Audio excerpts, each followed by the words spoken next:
I selected Chapter 10 in the Writing Spaces collection on technical writing as my artifact of analysis. It is a 16-page chapter by Clinton R. Lanier, complete with works cited and a teaching resources section at the bottom. I selected this chapter because it applies to my training course as a social media marketing manager training new interns. From our class reading by Brent Hensey, he urges students to consider the context surrounding their audience before ever writing. Students should understand who, where, what, when, and why of their audience before they begin writing anything. They should know who will receive the document, why they need it, when they will need it, how they will use it, and what medium will be used to deliver the message, whether that be print, media, or other forms of communication. To set the rhetorical situation for this chapter, I researched the journal's mission statement. They identified the book as Volume 6 of a collection of essays about professional and technical writing. Each chapter is written by teachers with students in mind.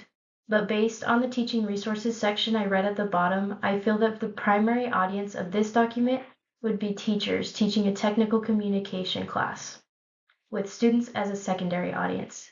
Students may read this chapter as a class reading or may be influenced by the teacher's decision to implement what they learned from this article.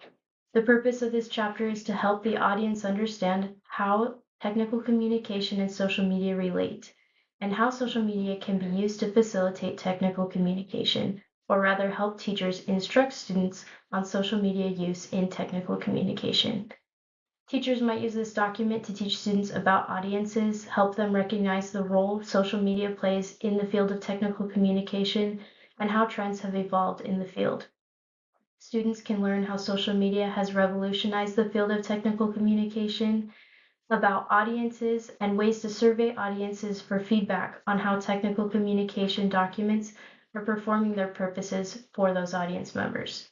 Students would learn some implementation strategies and tips of how they can use social media in technical communication. They also learn unique characteristics about each social media platform and how it can be used to communicate their messages by reading this article. Hensey identifies genre as a familiar response to a rhetorical situation. In this case, it is chapter 10 of a book that has collected essays on writing strategies in technical writing. These essays are peer-reviewed and combined into a volume. There are several volumes that have been published, with this being number 6 in the series.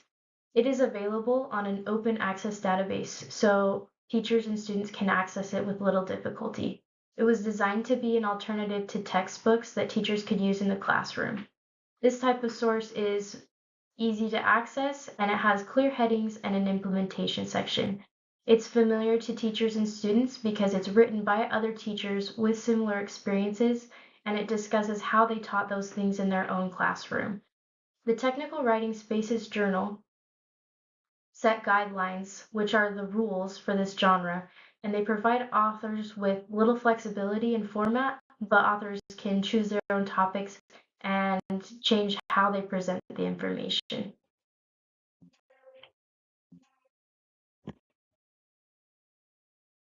The journal format includes clear headings like this one, "What is social media?" to help organize information and make it easier to find. The chapter includes a definition of what social media is very quickly after the introduction.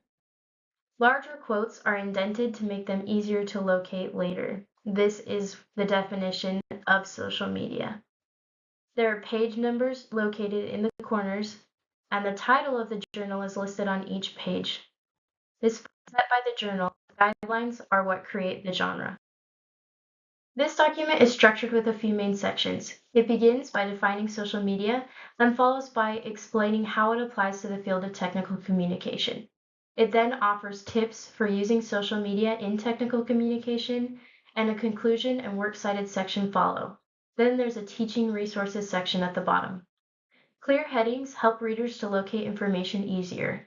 Including a definition very quickly after the introduction sets context for the rest of the article. The inclusion of the teaching guide at the end helps teachers to implement what they learn in the classroom, but I probably wouldn't have been likely to read it if I had just stopped at the works cited like I normally do. I probably would have put it above the works cited or left an asterisk note or something that prompted me to look below the works cited. I was really intrigued by the reading from Henze about genre and how documents fall under a certain genre because of the elements in them that were selected for their most effective use. The order of the content and the format of the document all serve a purpose in helping the document to accomplish its purpose. I believe the chapter is formatted appropriately to accomplish its purpose. It provides the most important information first and then summarizes it again at the end. After Henze explained the example of the Challenger memo, where the most important information was buried in the middle, I would want the students to be intentional about how they produce documents. If I were to add another component to this assignment, I would have the students select a genre, produce a document that fits in the genre, and write a reflection paper explaining why the elements of the document help it achieve its intended purpose. The teaching resources section at the bottom gives teachers specific implementation items to use in their classroom. It summarizes the main points of the chapter, identifies important teaching objectives, and provides questions teachers can use to facilitate discussions. Students can use the questions to reflect on the article and consider how it applies to their context. It allows them to converse with other students to expand their outlook on the topic of social media. They can share tips from their own purviews and reach an idea together as a class of what does and does not work when using social media in technical communication. Due to the clear headings, defining social media, and the teaching guide with discussion questions, this chapter effectively helps teachers to instruct students on how social media can be used in technical communication. I would follow similar formatting if I were creating a document to help teachers instruct students in technical communication. Thank you.